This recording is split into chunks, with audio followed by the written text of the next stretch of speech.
Padre, yo te doy gracias por esta tarde, Señor. Te pido en el nombre de Jesús que tú bendiga este tiempo, que tú nos hables al corazón, Señor. Que tú nos ministres, Señor. Padre, en el nombre de Jesús, ponemos este tiempo para que tú lo redimas, que sea un tiempo muy lindo de bendición, de crecimiento, y que las palabras que hoy se hablen aquí, Señor, toquen nuestros corazones para traer una visión diferente de la vida espiritual, de nosotros mismos como siervos tuyos, en el nombre de Jesús. Amén y amén. Estaba yo leyendo sobre el libro de Isaías. Ustedes también estaban leyendo sobre Isaías hace algún tiempo, ¿cierto? Venían estudiando con la pastora Isaías. Pero hubo algo en Isaías que a mí me llamó mucho la atención. Y es que en Isaías yo noto algo muy parecido en estos profetas, esos profetas mayores, porque en esos profetas siempre veo que ellos fueron levantados como para restaurar altares. Todos ellos siempre fueron gente que restauró altares. Si ustedes se acuerdan de Elías, que Elías hemos estado hablando mucho en la iglesia, María les habló lo de Jesse. Elías, cuando Dios lo levantó para restaurar altares. Es decir, yo creo que el ministerio de Elías fue un ministerio que fue llamado como a confrontar lo que era la falsa adoración.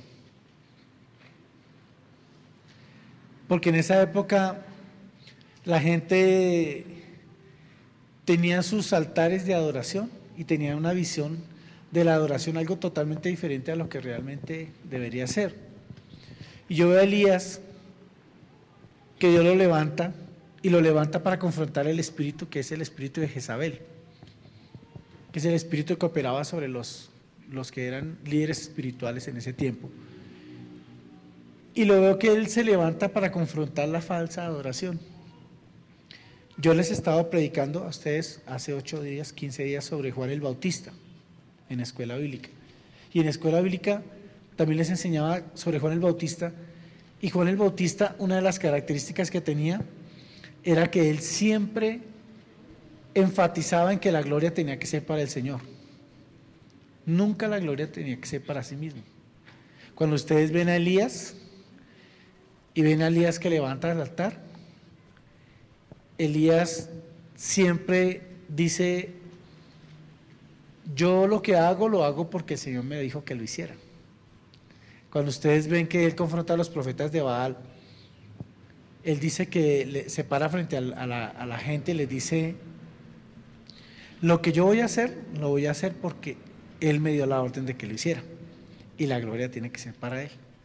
Es decir, una persona que realmente le sirve a Dios tiene que servirle con un espíritu claro de que lo que hace no tiene que ser para promover el nombre de uno mismo, sino para promover y glorificar el nombre de Dios. Y la verdadera adoración parte de esa base, de que el que es verdadero adorador es una persona que tiene un espíritu muy humilde. Si ustedes ven a Juan el Bautista no lo ven ostentoso en nada, ni en ropa, ni en actitud, sino que siempre lo ven dándole la gloria al Padre, dándole la gloria a Dios. Y creo que lo primero es la humildad y lo segundo es la santidad. Hoy en día pues uno ve cosas como tan diferentes, porque uno ve los adoradores de hoy en día son más artistas y músicos que realmente adoradores, porque no se ve en ellos humildad, no se ve en ellos santidad, y muchas veces su corazón es un corazón que no necesariamente todo el tiempo le están rindiendo la gloria al Señor. En el caso de Elías, él habla mucho sobre los altares. Él dice que cuando se levanta un altar, si el altar es un altar que está arruinado, sobre ese altar jamás bajará el fuego de Dios. Y eso lo muestra en la medida que él, cuando ofrece sacrificio para lo de los profetas de Baal, ese altar él primero lo restauró. ¿Y por qué le estoy diciendo esto? Porque cuando yo veo a Elías parándose frente a la gente diciendo: aquí estoy yo, el Señor me dio la orden de que hiciera lo que voy a hacer. Y comience y restaura el altar. Él lo que está dando a entender es que el fuego de Dios no desciende si no hay santidad sobre ese altar, si no hay santidad en lo que uno está, en las cosas como las está haciendo. Y es bien tenaz porque puede haber un altar muy bonito, puede ser un altar hecho en mármol, ¿cierto? Puede ser un altar grande, puede tener una super ofrenda, un buey grandísimo. No, vamos a ofrecer un buey bien grande para el Señor y lo cortamos y que sea una ofrenda bien voluminosa, bien cuantitativa, pero si no hay santidad, no desciende el fuego de Dios. Y Dios estaba hablándome esta tarde sobre eso, porque el Señor me decía que muchas veces uno como que evalúa más son esas cosas visuales que realmente las cosas que le interesan a Dios. Porque para el Señor no le impresionan los lugares, ¿ves? Al Señor no le impresiona la ostentación, sino al Señor lo que realmente le agrada es una vida en santidad, un corazón transparente para hacer lo que hace. Y esa era como que la aprobación que Dios necesita para poder hacer descender el fuego sobre un altar. Yo creo que por eso Elías siempre se presentaba y le decía al pueblo que se santificaran. Les hablaba siempre de santificarse, porque tanto Elías como Isaías lo que buscaban era como preparar un pueblo que estuviera en la actitud correcta para recibir lo que Dios quería darle. Lo mismo Juan el Bautista. Juan el Bautista todo el tiempo habla de la santidad. Por eso él decía, arrepiéntase, porque la predicación de Juan el Bautista siempre era sobre arrepentimiento. Arrepiéntase porque el reino de los cielos se ha acercado. Y todo el tiempo era arrepentimiento, porque lo que ellos buscaban era que el pueblo estuviera preparado para que recibiera lo que Dios quería dar. En el caso de Elías, yo les pregunto a ustedes, si Elías hubiera estado contaminado, ¿será que la unción puede fluir como debe fluir? Si yo les dijera a ustedes que les traje Coca-Colita fría, ¿sí? Y que las tengo servidas allá arriba, pero esa Coca-Colita yo la serví con las manos sucias, porque estuve trabajando en algunas cosas del carro y se me olvidó lavarme las manos. Entonces el pan que traje y lo puse ahí, no me lavé las manos. Y los vasitos de pronto les van a salir algunos con mis huellas. Ustedes se tomarían el contenido de esos vasos. Se lo tomarían con tranquilidad. De pronto lo harían porque el pastor los está mirando. Pero ustedes se tomarían en paz eso. Dígame la verdad. ¿Cierto que no? Y a mí me pone a pensar esas cosas. Me pone a pensar la vida de uno como pastor, la vida de Mari como pastora, o la vida de ustedes como parte del liderazgo de la iglesia. Porque muchas de las cosas que nosotros hacemos realmente no tienen el respaldo del Señor, porque no tienen su aprobación. ¿Qué es lo que yo estoy diciendo? Le estoy diciendo que nosotros podemos tener un buey grande, un altar bonito, pero no tenemos la aprobación del Señor porque nuestra actitud, nuestro corazón no está en santidad. Y hacemos cosas muchas veces porque nos sentimos comprometidos, tal vez por simpatía, pero lo que realmente Dios quiere es que nosotros hagamos las cosas estando primero que todo con un corazón humilde y segundo en santidad. Y Dios me ministraba sobre eso y me decía, cuando uno hace algo, ¿por qué lo hace? Elías decía en Primera de Reyes 18:36, decía que él hacía las cosas por obediencia, por agradarle al Señor, vivió en una vida de obediencia. Pero yo he notado que hay tantas cosas que se hacen y muchas veces no se hacen por obediencia ni para la gloria del Señor. Se hacen por compromiso, se hacen porque toca, se hacen por costumbre. Y cuando uno empieza a hacer las cosas por costumbre, uno va perdiéndole el amor a las cosas que hace. ¿Por qué está diciendo eso el pastor? ¿Qué es lo que está diciendo que nos está dando tantas vueltas, tantos rodeos? No, yo lo que estoy diciéndole es que si nosotros hacemos algo para Dios, tenemos que hacerlo con una actitud humilde y segundo, buscando estar en santidad. Porque si nosotros vivimos vidas o somos vasos sucios, muy seguramente el contenido de lo que Dios deposita en nuestras vidas se va a contaminar con el pecado que está en nosotros. Y eso va a impedir que lo que nosotros hacemos realmente cumpla el propósito que debemos cumplir. Es decir, cuando usted tiene que ir a visitar a alguien y orar por alguien, que realmente usted tenga el sustento. Y le decía yo a Carlos ahorita que estábamos hablando, yo le decía, una cosa es que uno haga algo, ¿sí?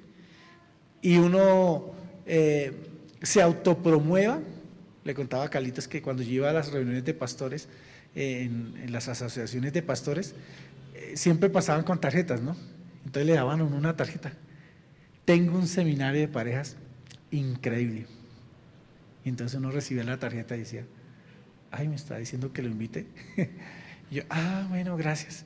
Y venía otro y decía, tengo unas charlas de finanzas espectaculares, donde se han dado, eso ha sido la maravilla. Otra tarjeta. Y yo le decía a Carlitos que a veces es feo uno promoverse a sí mismo, ¿sí? Que muchas veces es mejor quedarse uno quieto y dejar a que Dios lo promueva, a que uno tratar de hacerse invitar o promoverse o querer tomar un lugar uno mismo. Y yo creo que eso nos pasa a nosotros también en la vida cuando le servimos al Señor. ¿Cuál es la motivación que nos mueve para servir al Señor? Porque uno puede ir a hacer algo porque el pastor lo mandó a hacer, pero ¿dónde está el respaldo del Señor en lo que uno hace?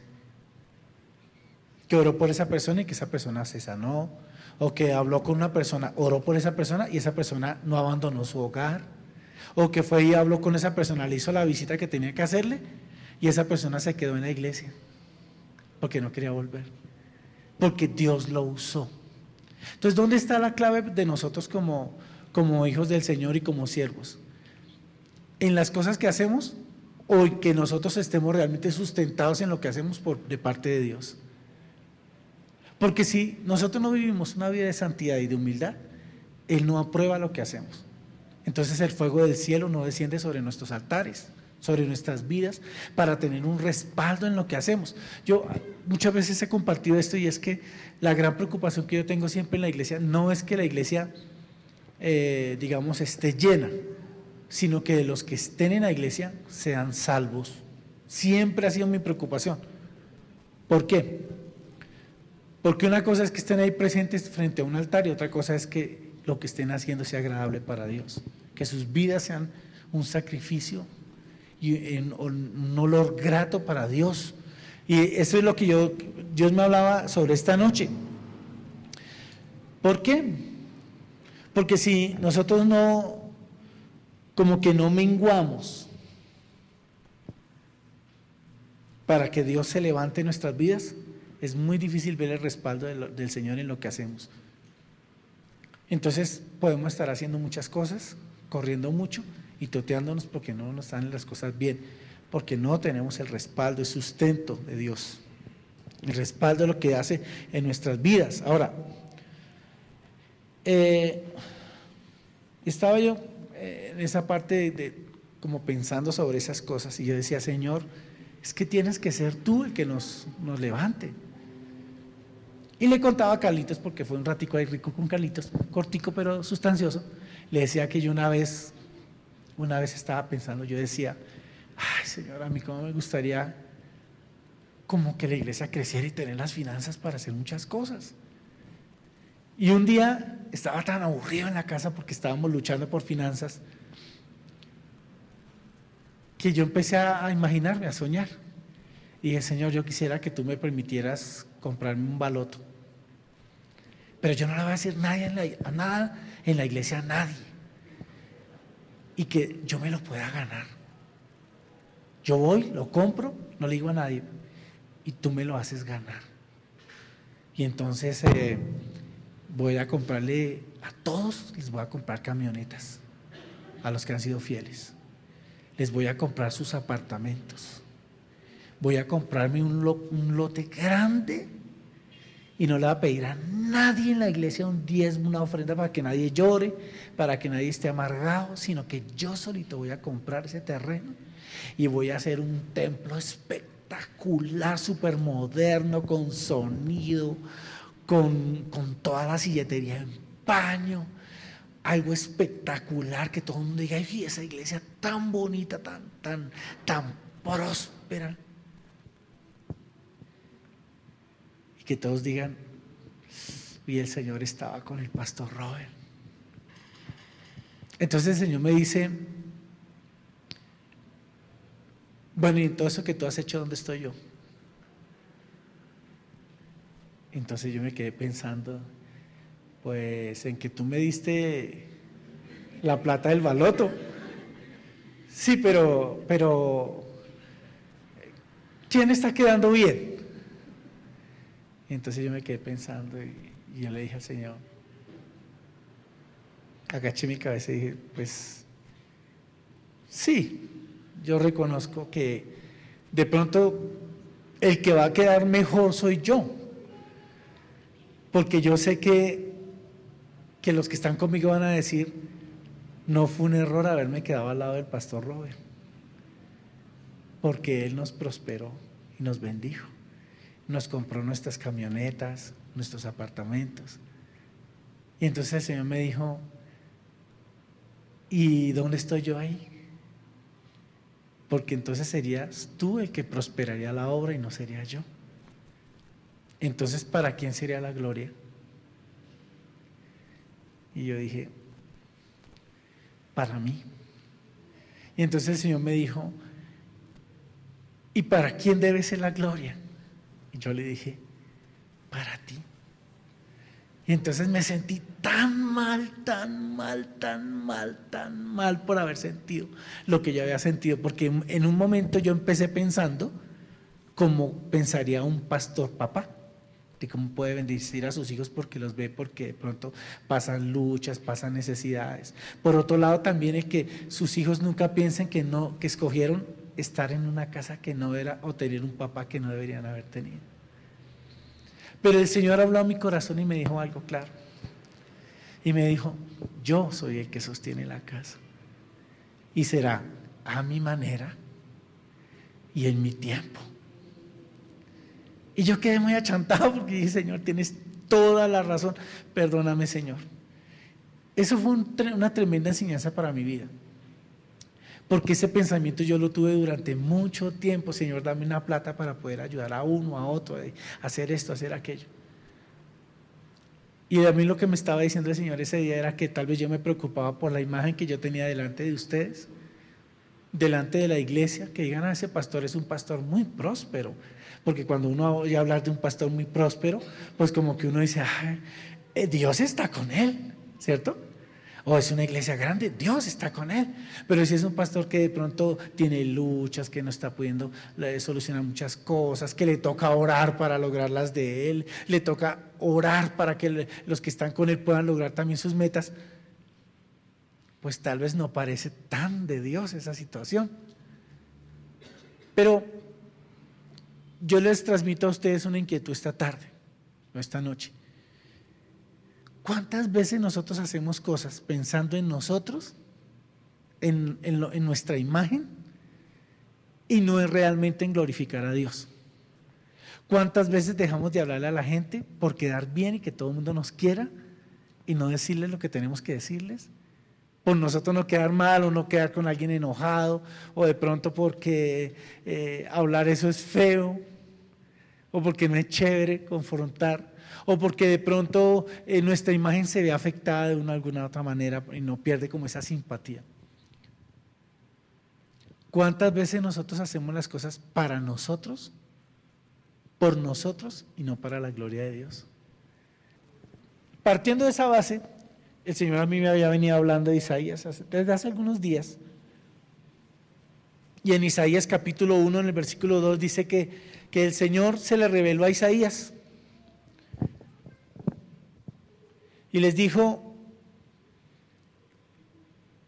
hablándole a Isaías, le dijo, yo tuve hijos y los crié y los cuidé. Pero esos hijos se han rebelado contra mí. Porque hasta un buey conoce a su dueño y hasta un burro conoce los cuidados que tiene su amo con él. Pero Israel no conoce quién es su amo. Uy, qué palabra tan dura. Está diciendo el Señor dice, hasta un burro conoce quién es su dueño, Israel no sabe quién soy yo, su Dios. Más adelante dice, en la parte B del versículo 3, mi pueblo no reconoce mis cuidados a su favor. Qué nación tan pecadora, un pueblo cargado con el peso que lleva de sus propias culpas. Esa es la versión que yo tengo, Nueva Traducción Viviente. Yo le estoy leyendo mi versión, Nueva Traducción Viviente. Y es tremendo que el Señor diga que tiene hijos y que son hijos que no reconocen sus manos, que no reconocen las bendiciones que Él tiene para con ellos. Y yo le decía yo a Carlos, que fue muy productiva esa charla que tuvimos ahorita, Carlitos, a veces uno como que no se da cuenta de las cosas buenas que hace el Señor. Porque vivimos siempre como quejándonos de que nuestra situación no es buena, caras tristes. Y es lo que yo siempre le he dicho a usted, que yo batallo con el hecho de que usted llegue haciendo mala cara a la iglesia. Que usted venga cargado y que usted venga manifestando esas actitudes feas. Que usted se queje de servirle al Señor. Es que yo yendo a escuela, es que yo yendo a no sé qué, es que es de noche y uno lloviendo y todo, es que estoy cansado. ¿Sabe una cosa? Nosotros tenemos que tener bien en claro a quién le servimos. Y el espíritu que tiene que haber en nosotros para servirle a Él. Ese espíritu humilde, que no se quiere promover. Yo decía, por eso le hablé a Carlos de los pastores que se promovían a sí mismos, como diciendo, invíteme a su iglesia, invíteme a esto, póngame a predicar, póngame a hacer esto, que vean, que todos puedan ver que yo tengo talentos y habilidades. Y les contaba el caso de un músico que tuvimos nosotros, que fue discípulo de nosotros, un chico con unas habilidades increíbles Mari le daba la letra de las canciones y él le ponía la música. Y un día él tomó su decisión y se fue para una iglesia, y en esa iglesia, primero que todo, pues esa iglesia pues fracasó y él quedó como en el aire, y él dijo, yo tengo habilidades, yo tengo talentos, yo sé tocar el piano, sé componer, sé escribir, pues formemos un grupo. Y eso se ha repetido, porque pasó ahorita con otro también que se fue hace poco de la iglesia, que se formaron un grupo y empezaron ya a tocar. Y ellos pensaron que la bendición estaba en saber tocar, componer. Y bueno, el primero sacó un CD, y ese CD, eso nunca pegó, nunca se levantó. Eso fue una inversión de tiempo, de esfuerzo, de dinero, que nunca se levantó. ¿Sabe por qué? Porque uno puede promoverse y buscar hacer las cosas como uno las quiere hacer, pero como no es como uno las quiere hacer, sino el tiempo de Dios para hacerlas y como Dios quiere que se hagan. El segundo vive por ahí haciendo sus pecadillos, sus pilatunas, y un salmista internacional y todo el cuento, y vive haciendo sus pilatunas. Como si no hubiera un Dios que se diera cuenta que los altares, esos altares que pueden ser grandes, en bronce o en mármol, si esos altares que pueden tener bueyes enormes, si esos altares no hay humillación, el Señor nos llama a humillarnos. Y el segundo, que es santidad, sin eso nada se puede hacer. Son trabajos perdidos, son años perdidos, son ministerios perdidos, son cosas que se embolatan porque Dios no está en el asunto. Entonces, a mí me llama la atención no tanto ellos y sus fracasos, a mí me llama la atención y me preocupa que nosotros también fracasemos, porque nosotros empecemos a hacer las cosas para Dios sin humillarnos, es decir, que no tenemos un espíritu humilde para buscar a Dios y para dejarnos corregir y guiar. Y el segundo es el de que no vivamos una vida en santidad. Que nuestros corazones, como yo les decía en una charla, estén mal y nosotros digamos que estamos bien, pero por dentro estamos mal. En el versículo 11 del mismo libro de Isaías capítulo 1 dice, ¿qué les hace pensar que yo deseo sus sacrificios? El Señor hablándole al pueblo de Israel. Estoy harto de sus ofrendas quemadas de carneros y de la grasa del ganado engordado. No me agrada la sangre, versículo 11, versículo 12. No me agrada la sangre de los toros, ni de los corderos, ni de las cabras. Versículo 12, cuando vienen a adorarme, ¿quién les pidió que desfilaran por mis atrios con toda esa ceremonia? Versículo 13, Dejen de traerme sus regalos sin sentido. El incienso de sus ofrendas me da asco.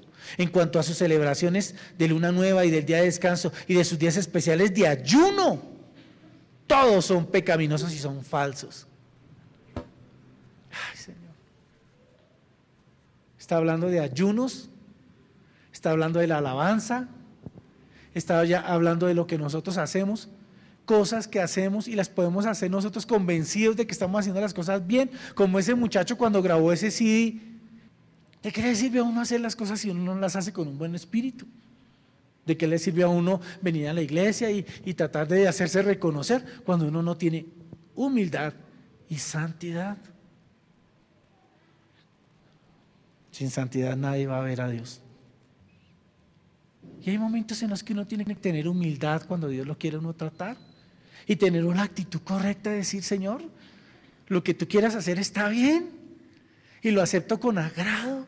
Y no puedo estarme quejando, es que me queda difícil, me queda pesado, me queda duro, porque muchas veces uno dice uno piensa que está haciendo un súper sacrificio en venir uno a la iglesia a servirle al Señor, a un ensayo, a cantar o a hacer una visita o a hacer una simple llamada.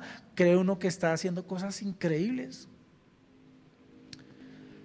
Mire lo que dice el Señor, esos ayunos que están hechos sin arrepentimiento.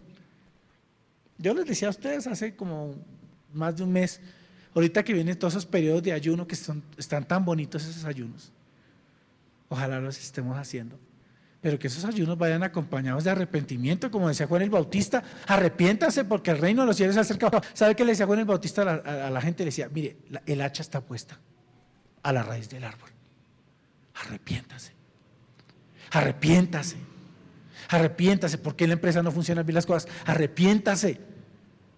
¿Por qué no están bien como pareja? Porque son orgullosos. Arrepiéntase. ¿Por qué no se consagran? Porque soy perezoso, porque soy perezosa. Arrepiéntase. Que yo no hago las cosas para Dios, no las hago con alegría. Arrepiéntase. Y son cosas de las que Dios me ha estado ministrando tanto. Me estaba hablando ahorita tan duro allá arriba. Cuando llegó el Carlos, yo ya estaba así como: ay, Señor, por favor, ten misericordia de mí. Porque es que no se trata de que nosotros nos vean hacer cosas, no se trata de que nos promuevan: ay, cómo predica es lindo tal persona. No, se trata de que el Señor realmente nos sustente, que el Señor nos respalde, que lo que hagamos tengamos el respaldo de Él, que tengamos la compañía de Él, la ayuda de Él. Alguien diga amén. Porque qué triste que Él diga: no, yo no quiero ni sus cantos, yo no quiero sus ayunos, yo no quiero sus fiestas, yo no quiero sus ofrendas, yo no quiero nada, porque todo lo que ustedes me dan me da asco. 14 dice: he oído de sus celebraciones. Bueno, el versículo 15: cuando levanten las manos para orar, yo no los voy a mirar. Aunque hagan muchas oraciones, yo no los voy a escuchar, porque tienen las manos cubiertas con sangre de víctimas inocentes. Lávense, quédense limpios, quiten sus pecados de mi vista, abandonen sus caminos malvados, aprendan a hacer el bien y busquen la justicia.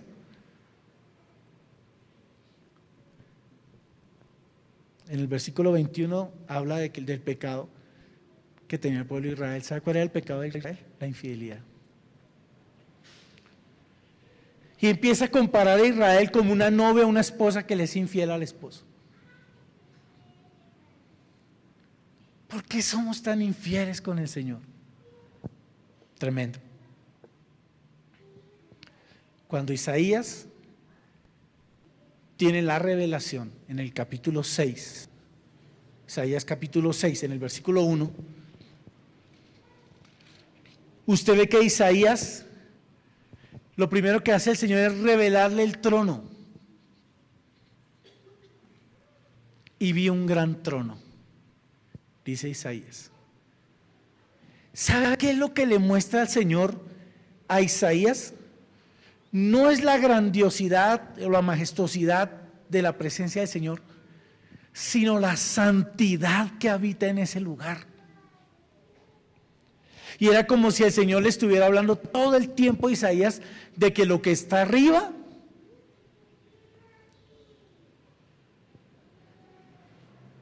tiene que estar abajo.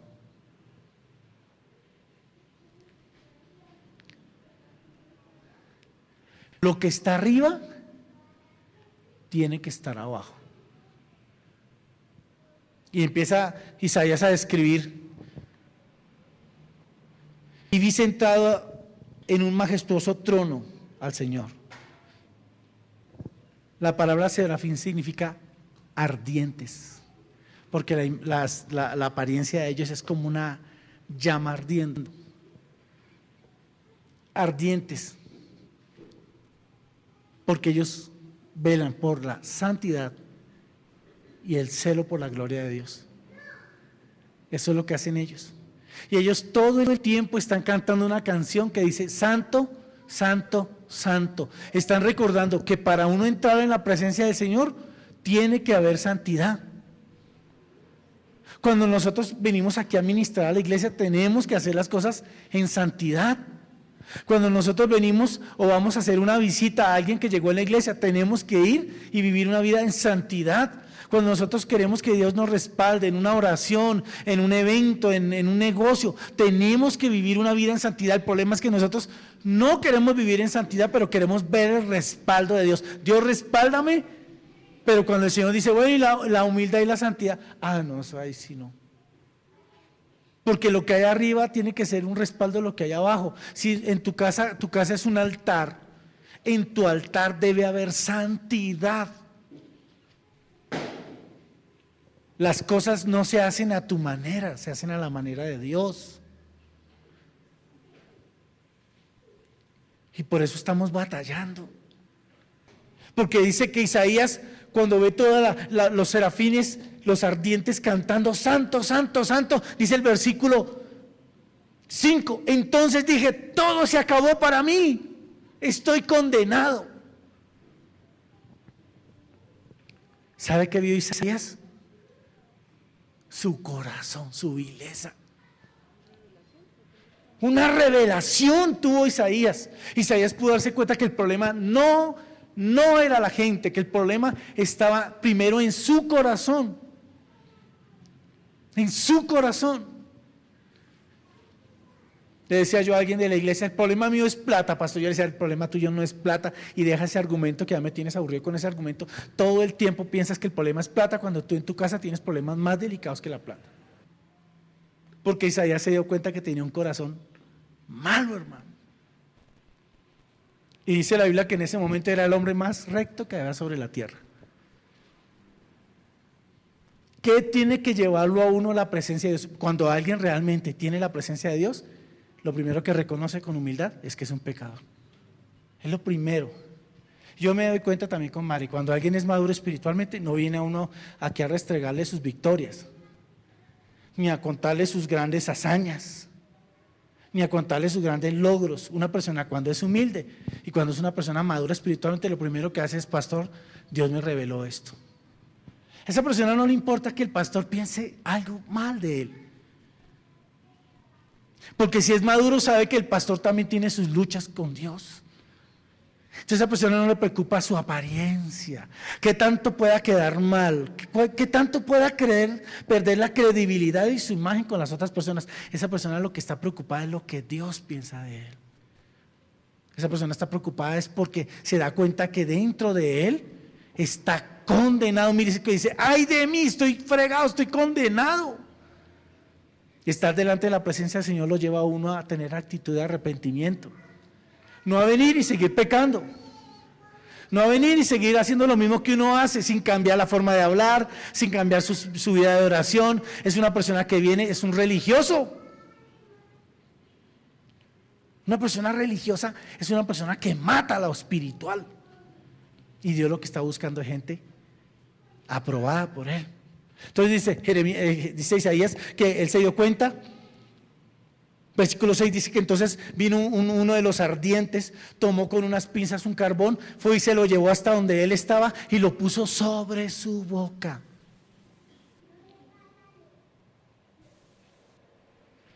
La única manera de uno cambiar las ataduras que uno tiene es dándole en su corazón cabida al arrepentimiento. Pero arrepentimiento no es lo que tú piensas. Porque a veces tú dices: no, yo vengo a la iglesia y sí, pues sí, tiene razón el pastor. Pero hay que ver también las circunstancias. Entonces empiezas a justificar todas tus actitudes, tu orgullo, tu soberbia, toda tu suficiencia, tu falta de oración, tu falta de tiempo para Dios. No es que no tengas tiempo, sino que no se te da la gana sacarle tiempo a Dios. Pero para otras cosas sí hay tiempo, para otras cosas sí hay preocupación, atención. Isaías lo que hace es decir, sí, estoy inmundo. Cuando él confiesa que está condenado es cuando viene el ángel, el ardiente, porque ese ser espiritual está encargado de dos cosas: celo por la santidad en ese lugar y celo porque la gloria de Dios esté sobre todo lo que está sucediendo en ese lugar. Entonces viene el ardiente, llámelo usted serafín, pone el carbón sobre los labios de él y lo purifica. Es el versículo 6, ¿verdad? ¿Le está recibiendo? Ay, qué tremendo esto. Decía: yo soy inmundo de labios.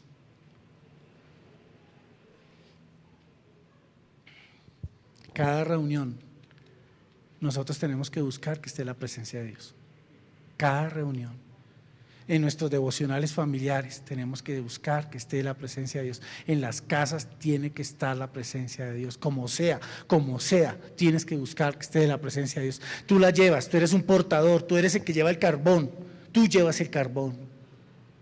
Tú llevas el carbón. Algunos lo recibirán, otros no lo recibirán, pero tú llevas la presencia. Tú eres un portador de la presencia. Lo estás recibiendo, ¿verdad? Ahora, cuando el carbón tocó los labios de Isaías, dice que toda culpa se fue. Toda condenación se fue. Y es cuando uno le puede servir al Señor como debe servirle. Me gusta tanto esta parte y me toca ya cortar porque ya se nos pasó el tiempo. Versículo 8. Entonces oí que el Señor preguntaba: ¿a quién enviaré como mensajero a este pueblo? ¿Quién irá por nosotros?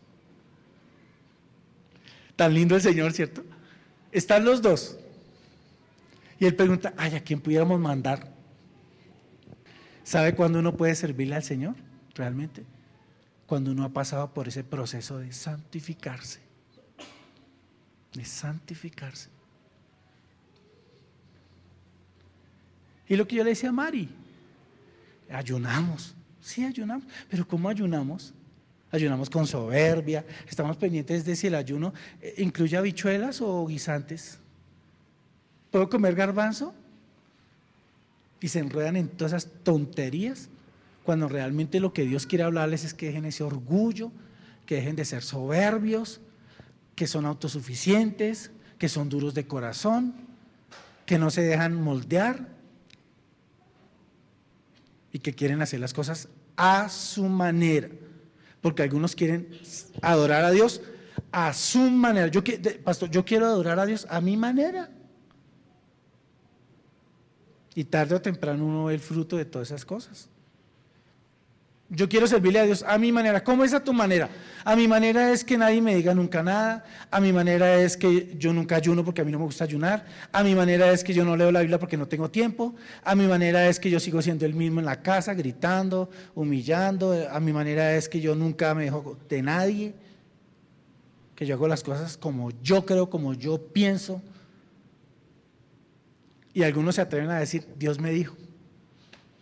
Esa es peor. Es que a mí Dios me dijo que hiciera esto. Pero ¿cómo Dios te va a decir eso si eso va en dirección contraria a la palabra?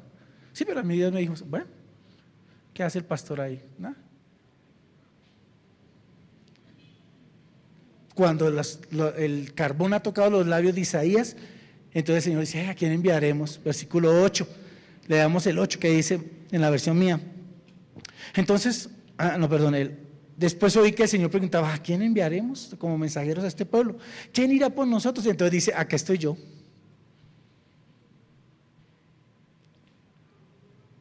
Tremendo. Y entonces le dice: envíame a mí. Y entonces él le dijo: bien, ve y habla con ese pueblo. Dios hablando, ¿cierto? Aprovechemos este ayuno. Aprovechemos este tiempo. Mañana de alabanza tenemos un tiempo de santificación. Mañana posiblemente vamos a ministrarlos. Por favor, aprovechen este tiempo, que nadie en la iglesia se quede por fuera de estos tiempos de ministración.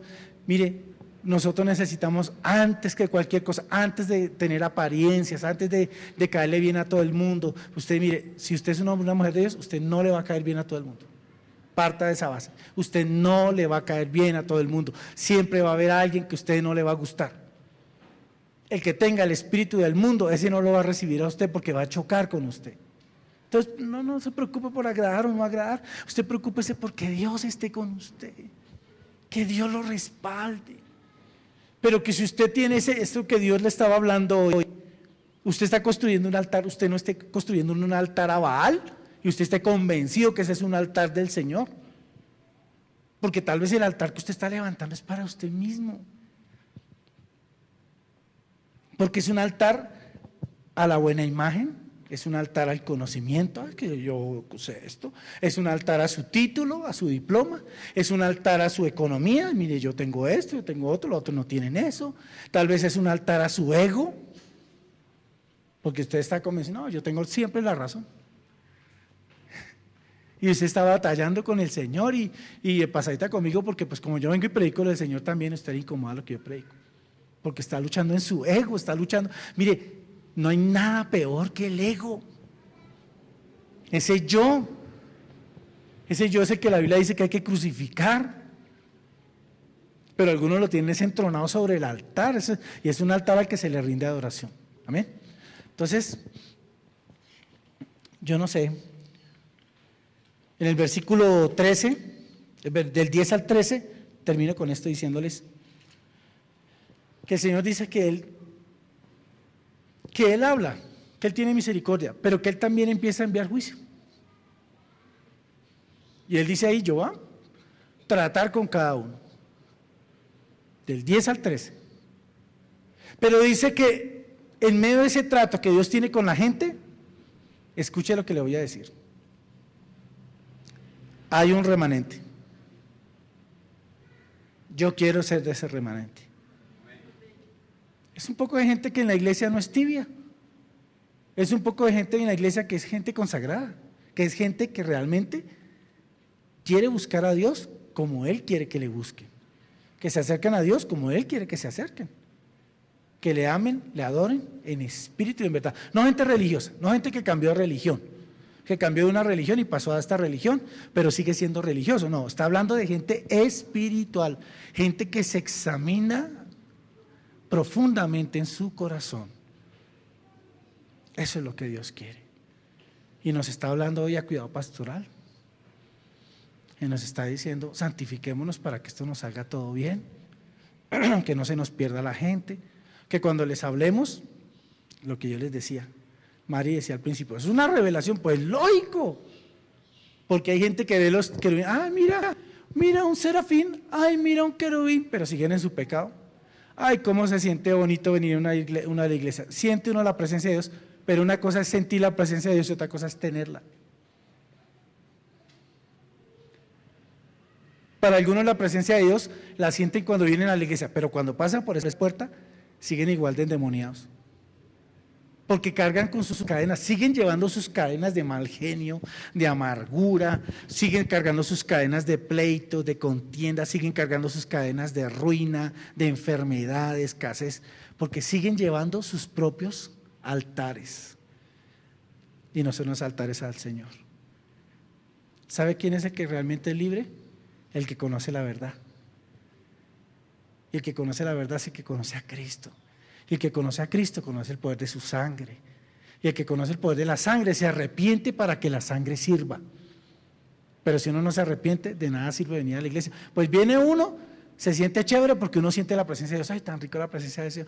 Ay, esa alabanza fue un tiempo tan bonito.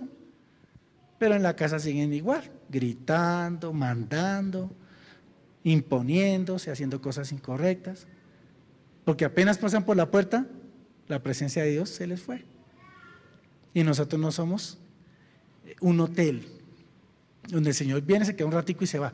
Nosotros somos una morada y estamos buscando ser fabricantes de hogares, de lugares donde Dios habite, no pase, sino que habite en nosotros.